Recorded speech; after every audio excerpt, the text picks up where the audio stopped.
lot of people have expressed interest in these videos. So unfortunately, I'm starting at 20 minutes into our discussion, and we've already solved most of the problems of the world. So too bad for the viewers who, for whom we didn't record this earlier stuff. Let me quickly summarize some of the ideas that we've come up with here. One of the ideas that we were talking about was the problem of text versus graphics. And the fact that graphics cost money, and yet we don't understand the encounter system, or for that matter, anything involving drama and social interaction between characters. We don't understand that well enough to justify the large investment in graphics. That's why I think for the time being, we need to stick with text. And then once we get more and more people involved, then we can start attracting a larger audience, which in turn can justify a larger investment, which in turn permits us to do graphics. Another interesting point we talked about earlier was branching systems versus the system in the encounter, in the Wampus. We always think in terms of branching, in terms of, text adventures, you're here and you group or that, how do you branch? And you go through some sort of branching system, either a tree or a tree with a lot of foldback or a directed graph. There are a whole bunch of ways to do this, but it's always branching. Your decision takes you to a new state. Whereas with the encounter system, there's no branching or very little. Basically, you're going through the same linear story no matter what. But as you go through it, you're changing the relationships of the other characters towards the player. And that's what determines the outcome of the story. So it's a completely different approach. It is radical.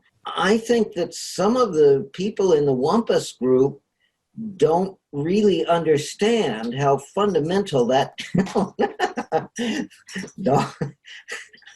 I think I can combine these two kind of techniques, because I just use the branch trees. I just go from this state to another state, and we provide the relationship network about the many characters in the story. It's just the background and global variables, and the player's perspective, they just experience the one stage to another. It's like, good, yeah, I can get instant feedback, and then at the end of the story, it's just why this consequence of stories? They will think about it. Maybe this at this time, the global relationship network will work. Is that combination worked? Yeah, that seems functional to me. Here's wait a minute. Here's an idea. When we talk about changing states by branching, we're here and then we go to there and then we go to there. Those changes are discrete changes. That is, I don't have the key, I move to this state, I do have the key. Or we might say, I'm in this state and I have 3 batteries, but I go to that state and now I have 5 batteries. But that doesn't work with relationships. If you've got, boy meets girl, if the boy gives flowers to the girl, that doesn't change the relationship in a big way. It has a little tiny effect. And in fact, relationships change a little step at a time. There's nothing that the boy can do that will make the girl fall in love with him in 1 step or even in 5 steps. It's a whole bunch of little bitty changes. And that doesn't work with branching. You can't come up with a branching system that in which the states change by tiny amounts. That's the strength of the encounter system, where the states are changing. The state changes are already determined. They're fixed. What is changing is a floating point variable that increases from 0.03 to 0.04. As your example you provide previous is just, I get a key, so I just can open the door. It's just one way of design the story. We can just abandon this kind of design. It just really depends on what we want to design your story world. Maybe we just abandon a lot of prompts, the very key prompts that will affect the story very bigly. We just use some maybe a small prompts to affect the story just step by step, not just one big step to affect the story world. It's a little like the encounter system. Just if I in some game maybe I get a quest, maybe it's called quest or just a story or just an encounter. It doesn't matter. In this quest, I can interact with the NPC or whatever characters with a later prompt. Maybe the characters want me to grab some food to eat. I would think, the first options is this food is very difficult to grab. I don't want to try that. It's a difficult situation for me to handle or to deal with. I want to choose another options. Maybe these two choose options is like, just to complete the quest. But in the NPC respective or the character respective, they will just evaluate the protagonist with the relationship. Is that possible? Well, let's think about two types of processes. Both are long-term processes. The first would be the traditional fantasy role-playing game where you go into a dungeon and you get better swords and you fight monsters, and as you go deeper into the dungeon, you get bigger swords and more magic spells, and you get stronger and stronger until you reach the bottom of the dungeon where the most powerful guy is. This is a slow, steady process of growing stronger until you reach the final destination. But the increments, the steps you take are themselves discrete. That is, okay, I get a better sword. Okay, now I get more arrows. Now I get a new magic spell. Now I get better armor. You're taking discrete steps. Whereas, let's compare that with a more psychological or social story. Boy and girl are going to fall in love. Well, there aren't those discrete steps along the way. The steps are tiny. They're not integer steps or Boolean steps. And so perhaps this is the fundamental problem we're facing, that we've come up with ways to do games where you really do go through a long journey that produces a result, but the individual steps in the journey are discrete steps, whereas in the psychological development, they are not discrete, they're fractional. Let's talk about stories. Let's talk about Star Wars. Luke Skywalker has to learn to trust the Force. And so at the end, he trusts the Force, and that's what enables him to blow up the Death Star. But in order to do that, he had to develop his relationship with Obi-Wan Kenobi and the Force and develop a deeper understanding. There weren't really any discrete steps in that process. There were a few. Like when he trained with the lightsaber while they were on the spaceship, is the fundamental problem. My idea is about just combine these two kind of things. So how to combine them?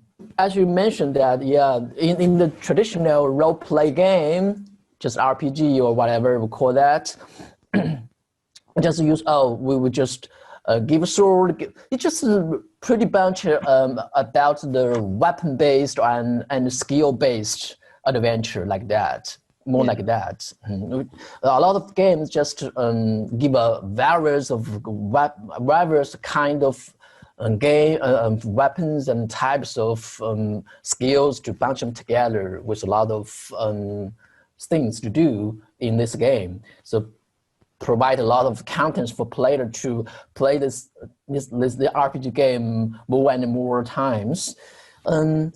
It's really depends on design, how you design the story world about the role play game.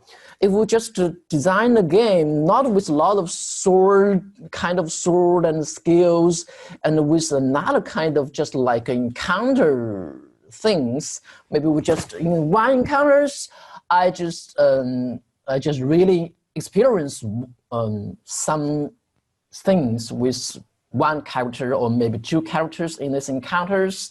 Maybe maybe in these encounters, we'll still provide some instant feedback for the players, but also provide some possibilities to change the relationship about the protagonist to these two characters in these encounters.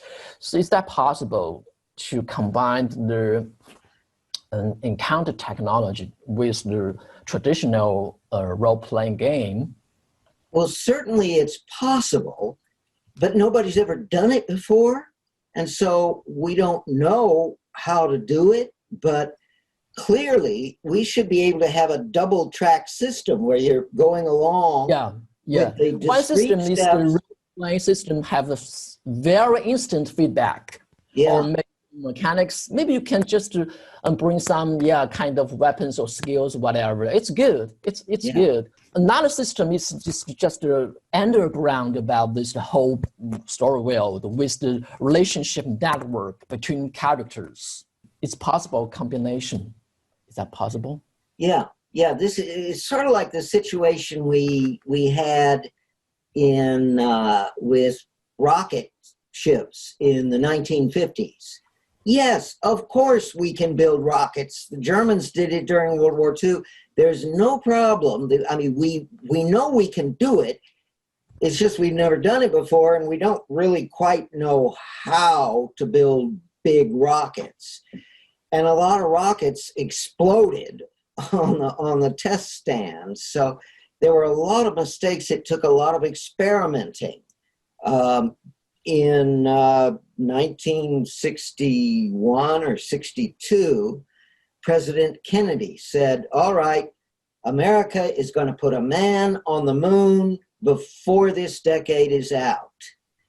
Well, why would it take them 10 years? I mean, we already knew what rockets were and how to build them and so forth, but we didn't know how to build them big enough, or we just didn't know how to do all of the parts. And so we had to experiment and do all sorts of intermediate steps before we could finally launch somebody to go to the moon. So I think that's the problem we're facing here. Yes, we can see all the individual parts and we can see all how they basically work, but we still don't have enough experience to actually build that thing right now. We need to test the various parts and how they might fit together. We need more experience. Unfortunately, we don't have enough people working on it. We need, I'm working on the Mort d'Arthur, but again, until people can see how the Mort d'Arthur works, I don't think they're going to really appreciate what the encounter system does or how it works. It's just, too different, too unconventional for most people to understand. Maybe, but I think it's good. I can understand this kind of thing. Maybe I am very familiar with your previous technology about the story tone. from your website. Yeah. So I understand the encounter system. Well, Storytron is too complicated. Really? I wonder if I've thought many times, could I build a much simpler, a baby version of the Storytron technology? Unfortunately, I haven't come up with there's some things I could do to make it a little simpler. I think what part of your Storytron technology is make this system more complicated? What part of? There are so many secondary elements. I'll mention one, for example. There's spying, where one character can observe what other characters are doing without them knowing. I feel that that's an important part of storytelling, but it complicates things. Oh, and then there's hijacking the storyline. You can have two characters going back and forth, boink, boink, boink, boink, boink, boink, boink, but then a third character can come in and jump into it. So imagine two people are having an argument and they're going back and forth, and it's just those two. And then at a certain point, a third person jumps in and takes it off in a different direction. That's important because otherwise you just get stuck doing this, just back and forth forever. And yet the way you do the mechanics for that can be messy. I think the basic concepts in Storytron of verbs, roles, and options, I think that's sound. But then the scripting language we use, I don't see a good way around that. I did that with Wumpus, where you have just that very simple algorithm where you just move one slider back and forth, and that's the only algorithmic control you have. But gee, that's too simple. With Storytron, you actually wrote, in effect, equations, and you had to do a lot of these, and people can't do that. People don't know how to write a simple equation for how angry somebody will get if you insult them. That should be very easy to do, and yet I've found that a lot of people have difficulty coming up with even these simple algorithms. If the boy gives flowers to the girl, she's going to like it, and she's going to like him more. But how much more? How do you write the equation for that? For me, that's not difficult because I've been doing that all my life. What I've discovered is that a lot of people haven't been doing it their entire lives. And so for them, it's not easy. They have a lot of problems figuring these things out. And in a story world where you've got lots of verbs and lots of events taking place, writing those algorithms is just, it's too much work for most people. I don't know, maybe I should stick with a really simple algorithm system used in Wumpus and avoid the scripting system used in Storytron. But that's maybe they're just not very familiar with the mathematical-based emotional things. Yeah, and they just think their emotional is just some conscious or just some feelings. They can't just with the equations. Problem they're just not familiar with it, or maybe they just don't want to accept this kind of definition or concept. Problem. Yeah, it really shouldn't be that hard to come up with algorithms for how people's feelings change. Mm-hmm. But we don't like doing that, or a lot of people don't like even thinking about that. putting down numbers for human feelings. That's just not, that's, a lot of people, in fact, here we get into a problem with scientists, engineers, mathematicians versus humanities, arts, poets, and so forth. These people absolutely refuse to use math. I have really tried to help them because they understand stories, but they will not do the math. These people will do the math, but first, they don't really understand stories, and second, they don't understand people well enough to write algorithms. So, you know, between these two, what we need is something in the middle, and there's nobody in the middle.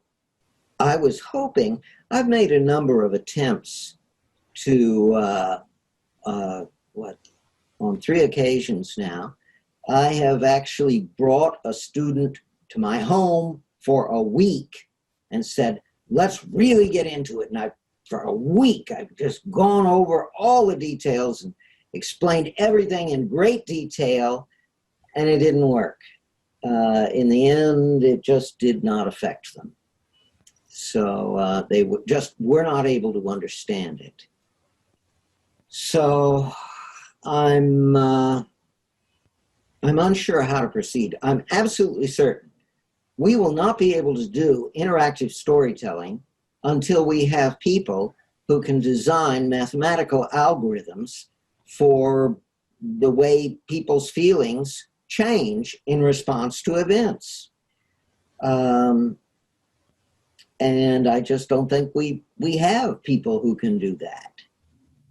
Until we can, we're not going to go anywhere. Very sad thought.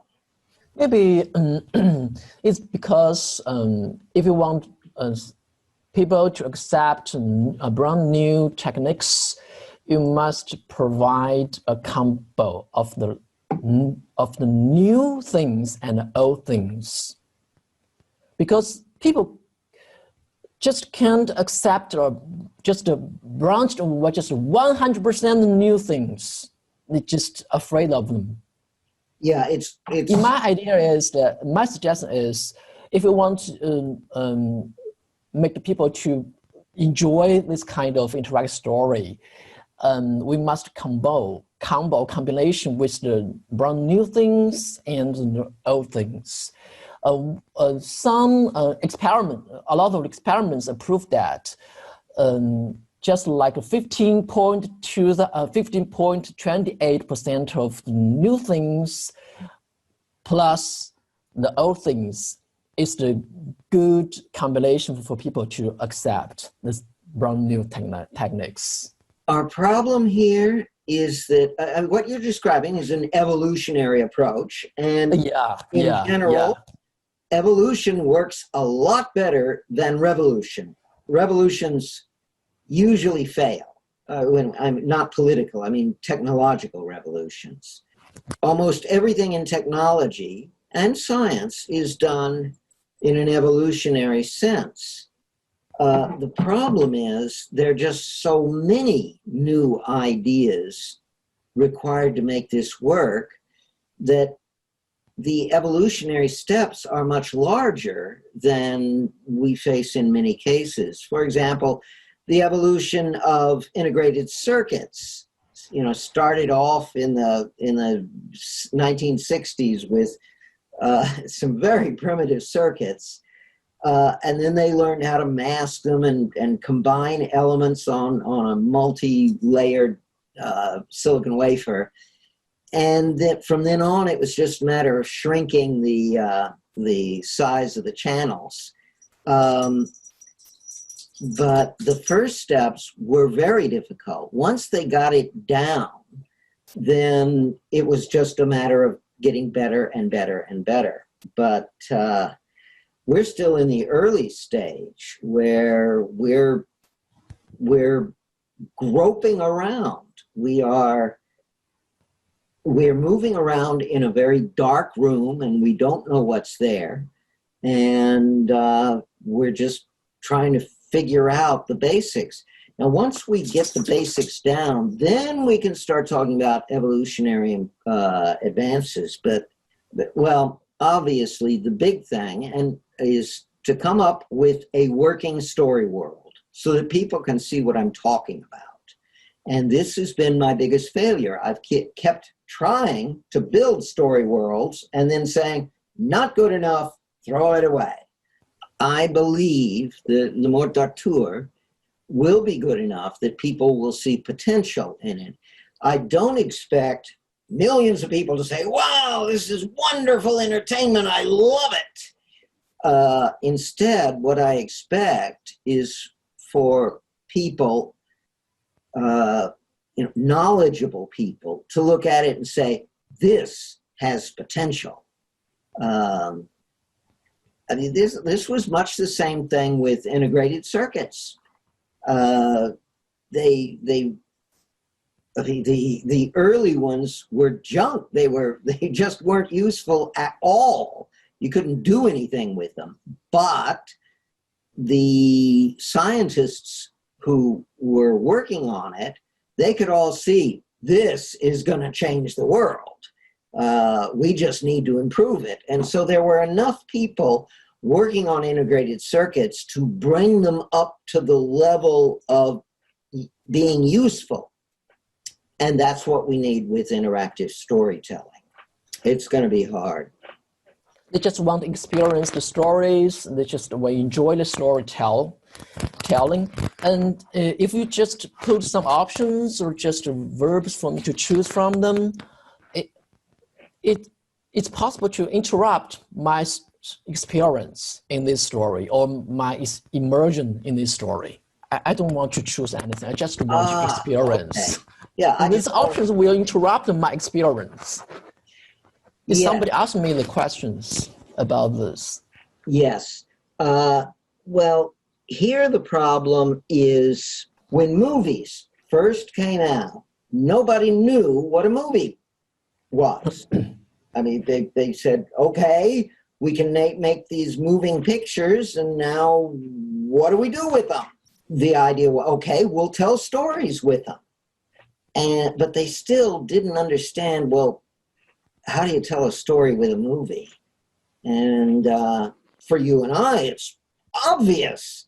But in the 120 years ago, nobody had ever done it before. And it wasn't obvious. And in fact, all the early movies, the only thing they could think of that was kind of like what happens in a movie was a play. And so they said, all right, we'll go into a theater and we'll have some actors up on the stage and we'll put the movie camera down where the audience sits, and then we'll take a movie while they do the play. And so the movie was basically just a recorded play. The problem was that it was no better than a play. It really didn't, I mean, it was just the same thing as a play. And so the question was, why to go to all the trouble if all you're going to do is a play that we could do without the movie? That was basically the same objection that you're asking about. In effect, people are asking you, well, why do I need an interactive story world when I like stories and I just want to experience the story, just like I've always done? And the problem was people 120 years ago didn't know what a movie could do that a play couldn't do. And in the same way, people today don't know what interactive storytelling can do that regular stories can't do. Now, it took years for artists to learn how to use movies in ways that can't be done with plays. For example, one of the most important things they learned was the facial close-up. Instead of just having the camera way back, they could bring the camera right up into a character's face and really show that person's face in great detail and show, facial expressions much better. That you can't do that with a play. And then they started doing things with making the camera mobile. Camera doesn't have to be in the theater. You can take the camera outside and do movies of people running around out in the world.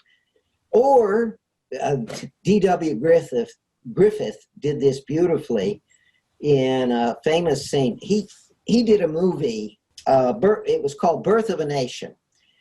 It's a very ugly movie. It's a racist movie, but it is so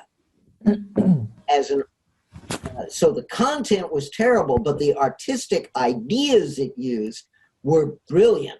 And it had one scene that was revolutionary. What they did was they put the camera on the back of a truck and then drove the truck, and behind the truck they had a bunch of men on horses galloping and waving their hands and charge, let's go get them.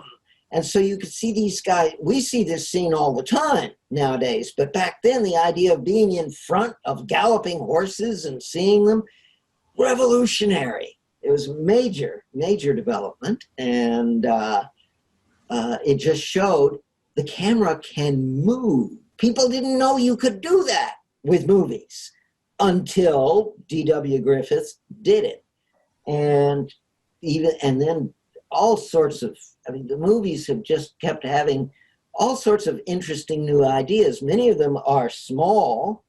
Some of them are, here's another little tiny example. Alfred Hitchcock in the around late 1940s did a movie, and at the beginning of the movie there's a train, and you're in the train, and the train is going down the tracks, and there's this woman who's walking down the corridor, and she's going to go into a little room in the train. And so she opens the door and takes half a step in, and there's a dead body laying on the floor. And she turns around to face the camera, and she screams, "Ah!" And then immediately it cuts to the locomotive, and the locomotive's whistle is going off. And so you hear the woman going, "Ah!" and then, "Ee!" And the sudden jump from the scream to the whistle was just an interesting way of setting the context. It was a very clever idea, and nobody had ever thought of it before. But in fact, nowadays, you'll see that kind of thing done in movies often. There are all sorts of things that we know about with movies that we take for granted, but in fact were major new inventions. We don't have any of that with interactive storytelling. So nobody knows what to expect, and that's our problem. We just have to build it step by step. It's going to take a long time. Well, it looks like we're out of time here. Mm-hmm. So I'm glad, though, that we had this chance just to talk together. So we didn't get distracted with some of the technical stuff. Well, again, it was lovely chatting, and actually I haven't scheduled any other meetings yet. I want to see what people have to say about the latest version of Wumpus and find out if we, do we really have something here? Are there people willing to work with it? So I'm going to be asking questions like that. Have you been on Slack? Yeah, that's right. I've seen it. Okay. Yeah. So I suspect Slack is where we'll get most of our action. I'll be shutting down the other website we use because there doesn't seem to be much energy there. So, okay, well. We'll have the regular meeting on Zoom next month. I want to ask people about that. Is this the right way to do it? A meeting every week, first Sunday, second Tuesday, and so forth. Is that the right way to do it? A weekend is good. So, yeah, I think it's... Maybe the work day, people have some work to do, maybe on Tuesday or Thursday or whatever. Yeah. Sound is, or status is good, probably. Yeah, this does seem to be the best arrangement, but we need to see what everybody else has to say. So, I'll be asking those questions and seeing what kind of answers we get. Yeah, just post questions on Slack, and we'll see. Okay, then. Well, thanks for coming, and I'll see you Good. on I Slack. learned a lot of things today. Today's chat. Yeah, this is the best way to do it because there's a much more intense interaction this way. Always works better. Good. Okay, then. Well, talk to you another time. Okay. See you. Bye-bye. Bye.